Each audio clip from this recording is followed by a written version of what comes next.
Assalamualaikum warahmatullahi wabarakatuh. Mas bro, mas geng, mas guys, berjumpa lagi dengan channel Dani AR ya mas geng.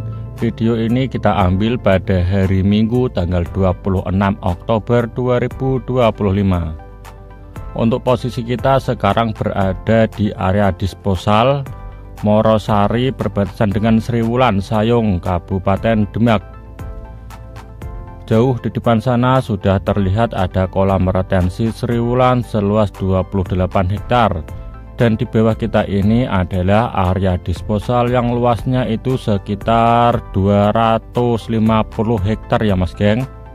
Nanti area disposal ini akan terpenuhi dengan sedimentasi berupa partikel lumpur, tanah, dan juga pasir atau bebatuan dari kedua kolam retensi, yaitu kolam retensi Terboyos seluas 189 hektar dan kolam retensi Sriwulan seluas 28 hektar.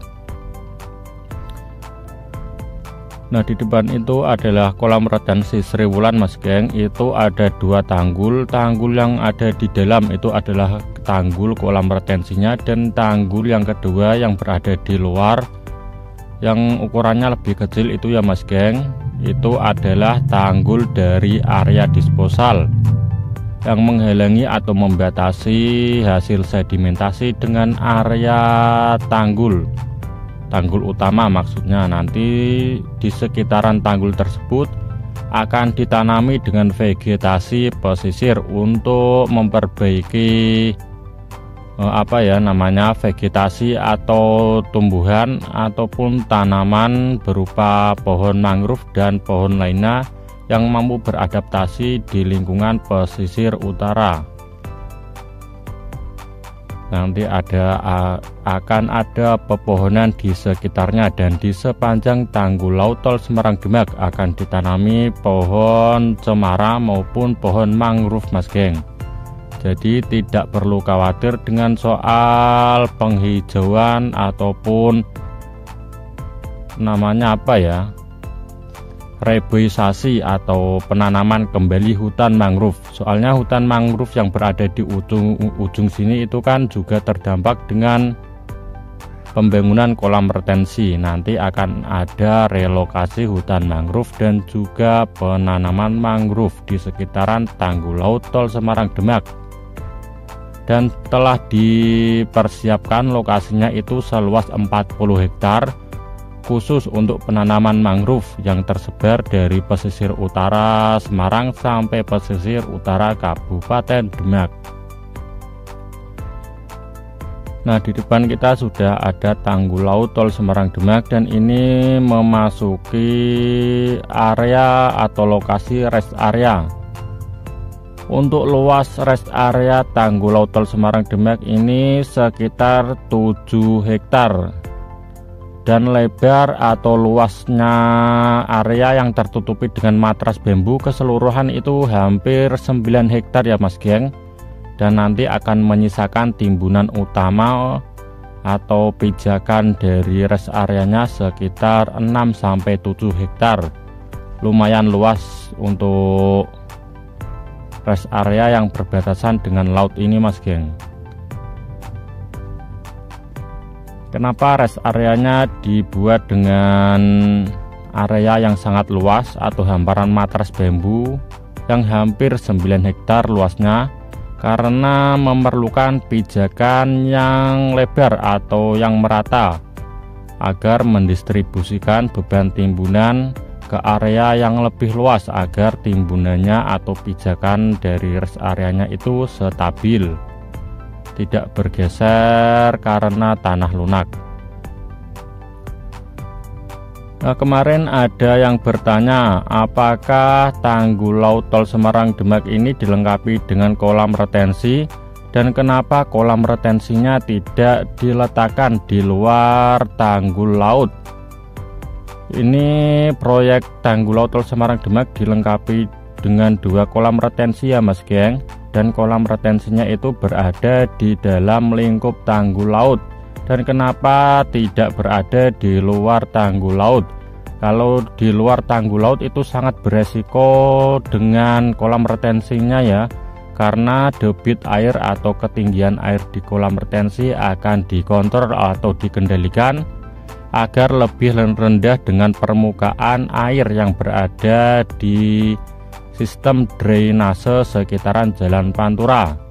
Kalau tekanan kolam retensi dan tekanan air laut tidak seimbang akan bisa mengakibatkan jebolnya kolam retensi, Mas Geng. Nah, dengan berbagai alasan atau perhitungan secara teknis dan hitungan secara tepat, kolam retensinya kan harus berada di dalam lingkup tanggul laut agar mampu menyeimbangkan tekanan dari luar tanggul laut berupa air laut dan yang di dalam itu bisa tertahan dengan kolam retensi atau konstruksi kolam retensi. Nah, seperti inilah kondisi tanggul laut Tol Semarang Demak. Nah, ini tidak ada pekerjaan atau proses penimbunan apapun di lokasi ini ya Mas Geng, karena jalan akses menuju ke proyek ini kan masih lewat kawasan industri Terboyo, dan kawasan industri Terboyo masih tergenang dengan banjir yang cukup dalam sekitar 70 cm.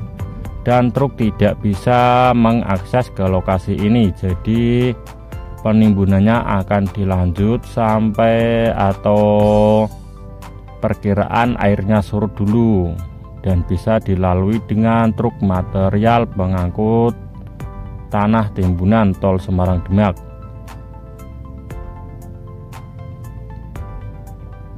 Di bawah ini nanti akan ada konstruksi jembatan sayung. Nanti pembangunannya akan menyusul dengan pembangunan jembatan Sungai Bebon yang saat ini sudah proses pemancangan. Nah, kemarin lagi juga ada yang bertanya kenapa material atau tanah timbunan tanggul laut Tol Semarang Demak ini tidak diambil dari pasir laut yang berada di sekitaran lokasi. Jawabannya adalah pasir laut yang berada di sekitaran lokasi, khususnya di pesisir utara Semarang dan pesisir utara Demak itu tidak memenuhi kriteria atau spesifikasi standar dari material timbunan tanggul laut Tol Semarang Demak.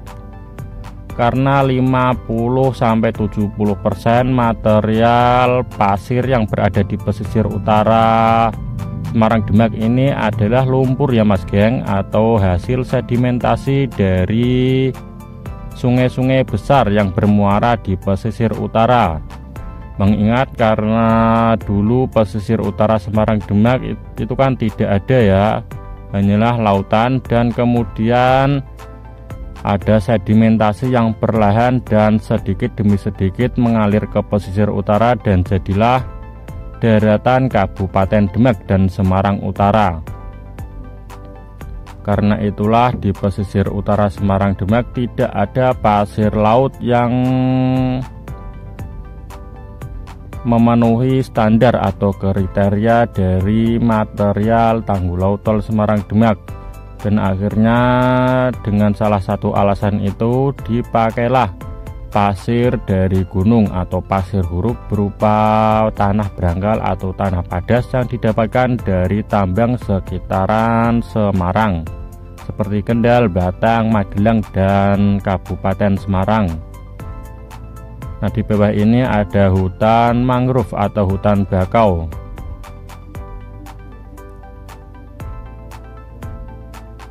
Dan di depan juga ada perumahan para warga, juga ada sekolah dan balai desa Bedono. Itu juga SD dari relokasi ya, yang terkena proyek tanggul laut Tol Semarang Demak. Oke, kita akan menuju ke area disposal yang berada di wilayah Morosari, perbatasan dengan Sriwulan, Sayung, Kabupaten Demak. Untuk area disposal ini juga dipisahkan dengan dua tanggul.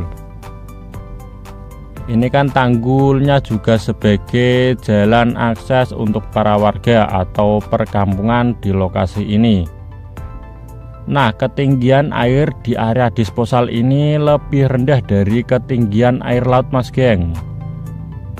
Selisih antara 50 cm. Dan tanggul laut tersebut juga membatasi air dari perumahan dan juga air dari drainase sekitaran Jalan Pantura dikontrol menggunakan tanggul ini sebagai pembatasnya. Kalau tidak ada tanggul laut Tol Semarang Demak yang sudah tersambung dan juga tidak ada tanggul area disposal ini, seluruh Jalan Pantura Sayung itu dipastikan terendam Mas Geng. Karena saat ini kan Jalan Pantura Semarang Demak khususnya di Sayung itu terendam air hujan, dan air itu lebih rendah dari permukaan air laut. Jadi bisa dipastikan kalau tidak ada tanggul yang di bawah ini, ketinggian airnya lebih dari 1 meter. Dan kenapa air yang berada di kawasan Jalan Pantura tidak bisa mengalir langsung ke area lautan? Jawabannya adalah permukaan air laut lebih tinggi dari permukaan air sungai atau daratan di pesisir Pantura, Kabupaten Demak, dan juga Semarang. Nah, di bawah ini adalah perumahan Sriwulan tahap 3 yang terendam air. Ini karena hujan dengan intensitas yang sangat lebat kemarin, perumahannya terendam air semua Mas Geng. Ini tahap 3 dan tahap 2 yang berada di depan kita jauh di sana. Oke ya Mas Geng, sekian informasi yang dapat kita sampaikan. Videonya akan kita sambung di waktu yang akan datang. Oke, terima kasih. Wassalamualaikum warahmatullahi wabarakatuh.